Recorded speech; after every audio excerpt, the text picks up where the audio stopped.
കൊച്ചി ഏലൂർ വ്യവസായ മേഖലയിൽ പുക നിറഞ്ഞ അന്തരീക്ഷം. റോഡിലൂടെ വാഹനം ഓടിക്കുമ്പോൾ ബുദ്ധിമുട്ടുണ്ടാകുന്നതായി നാട്ടുകാർ. പുക ഉയരാനുള്ള കാരണം വ്യക്തമായിട്ടില്ല. ശ്യാംകുമാർ ചേരുന്നുണ്ട് കൂടുതൽ വിശദാംശങ്ങളുമായി. ശ്യാംകുമാർ, എവിടെ നിന്നാണ് ഈ പുക വരുന്നത്? അതിനുള്ള അന്വേഷണം ആരംഭിച്ചു. എന്താണ് ഇപ്പോൾ സംഭവ സ്ഥലത്ത് നിന്ന് നൽകാൻ കഴിയുന്ന വിവരങ്ങൾ?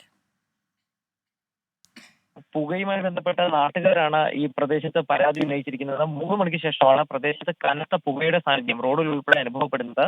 ഇതോടുകൂടി വാഹനങ്ങൾ ഓടിച്ചുകൊണ്ട് പോകാൻ പോലും ആ പ്രദേശത്ത് ബുദ്ധിമുട്ടുണ്ടാകുന്നതായിട്ടാണ് നാട്ടുകാർ പറയുന്നത്. എന്നാൽ ഈ പുക എവിടെ നിന്ന് വരുന്നു എന്നുള്ളത് വ്യക്തമായിട്ടില്ല. പ്രദേശത്ത് വ്യവസായ മേഖലയായതിനാൽ തന്നെ ഏതെങ്കിലും ഫാക്ടറിയിൽ നിന്നുള്ള പുകയാണോ ഇവിടെ പിഴക്കുന്നത് എന്നും നാട്ടുകാർക്ക് സംശയമുണ്ട്. പൊല്യൂഷൻ കൺട്രോൾ ബോർഡ് ഉദ്യോഗസ്ഥർ പരിശോധന നടത്തണമെന്നാണ് നാട്ടുകാരുടെ ആവശ്യം. ഇപ്പോൾ നാട്ടുകാർ തന്നെ പ്രദേശത്തെ പുകയുടെ ഉറവിടം എന്താണെന്ന് കണ്ടുപിടിക്കാനായിട്ട് പരിശോധന നടത്തുന്നുമുണ്ട്. ശരി, കൊച്ചി ഏലൂർ വ്യവസായ മേഖലയിലാണ് പുക നിറഞ്ഞ അന്തരീക്ഷം. പുകയുടെ കാരണം വ്യക്തമല്ല. അവിടെ പരിശോധന നടത്തുകയാണ്. ശ്യാംകുമാറാണ് വാർത്തയുടെ കൂടുതൽ വിശദാംശങ്ങൾ നൽകിയത്.